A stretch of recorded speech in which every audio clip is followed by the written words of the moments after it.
I want to start with this. Perhaps you saw this. Former Fox News host Tucker Carlson revealed a return of his show on a new platform, Twitter. This week's video announcement comes after a surprise firing from Fox, and sources now say his new plans are amplifying tensions with Fox News. Well, joining me now to discuss this is former Intel officer and host of This Is My Show with Drew Berquist. Drew, it's great to be joined by you. Thank you so much. This is some really big news, not only for someone like Tucker, who is widely adored, but also for the future of media and journalism. I mean, what's your reaction and your thoughts?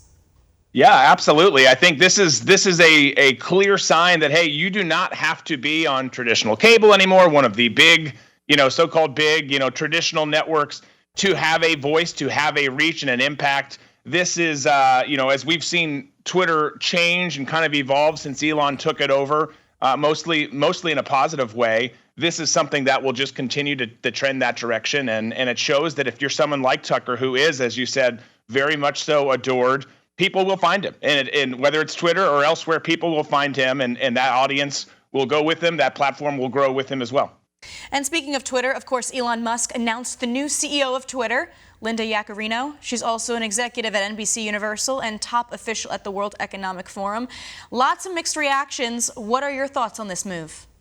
Yeah, no, I think it's concerning, right? There's been lots of conversation over the last several months that, hey, I'm not sure if I trust Elon. I like where Twitter's going, but I'm not sure if I trust. That's probably the right spot to be. But there has been a lot of positive momentum and change there. Then this news dropped, and I think everyone should be concerned. Look, her ties to the mainstream media here, to social justice, her ties to the World Economic Forum, as you mentioned there, very concerning. Elon said that he's aware of it, is going to monitor. Obviously, he's not completely going away, but I have a lot. There's a lot of red flags for me that have popped up since this happened, because again, we're going in such a great direction with this platform and with there actually being real free speech, both sides having a voice on there. I hope it stays that way, but I have my concerns. Yeah, I mean, she's posted videos in support of mask mandates and allegedly in favor of vaccine mandates. That's kind of concerning to me, too. I mean, Twitter has previously come under fire for shadow banning. Elon Musk insists it's not going to happen. I'm not sure what to think, especially with all the new information that we've learned about masks are not really effective, etc. Yeah, exactly. Look, the reality is for this to work and for it to work for the audience there, for the audience to continue to have some form of trust and understanding and feeling like this is going to grow and be a place where they can go and post and share their content, Elon's going to have to, I think, take it up a notch and be extremely vocal, a great communicator about what's happening here, because by all accounts, it seems like she's going to want to go that way. She wants to suppress. She's said in the past that she wants to suppress posts. She's way more focused on the advertising aspect of it. So he's going to have to go above and beyond to kind of ease the nerves and the feelings of people out there, or this could go sideways fast. Yeah, and before we go, 45th President Trump put out a Truth Social post this morning.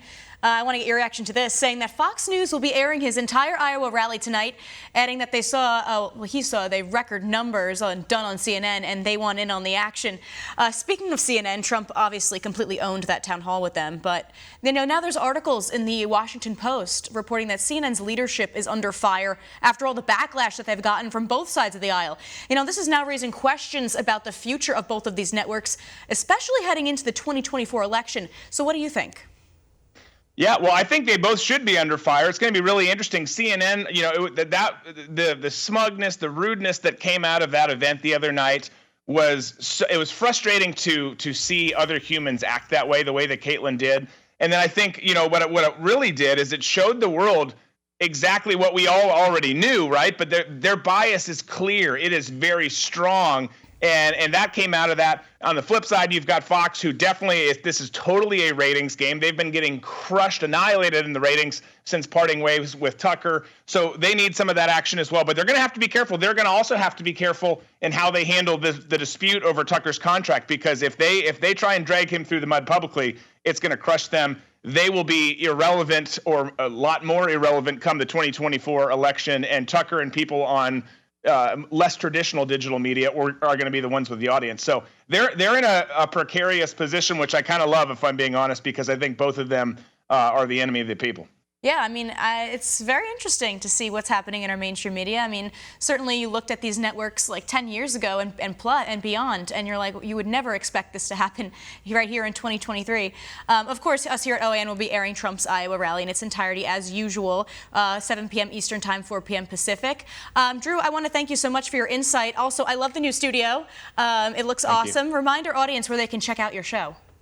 Well, yeah, absolutely. Thanks for having me. You can check out the new show on Rumble, pretty much any of the main social media platforms, but we always suggest Rumble. It's just safer and more secure in terms of making sure the stream's going to go. So check it out. Search Drew Berquist. Just look for this ugly mug. You'll find the show. And we appreciate it. Thanks for the compliments. We love the new studio. Absolutely. Drew, have a great weekend. Thank you so much. For all our viewers asking where One America News is heading in the future, we would like to introduce you to OAN Live. OAN Live is the best way to stay up to date on all of the hard-hitting, straight-shooting, national and international headlines. And the best part is, OAN Live is only $4.99 per month. All the credible, honest, unbiased reporting One America News offers at a fraction of the cost of cable. Just go to OANN.com to easily sign up for OAN Live and stay informed.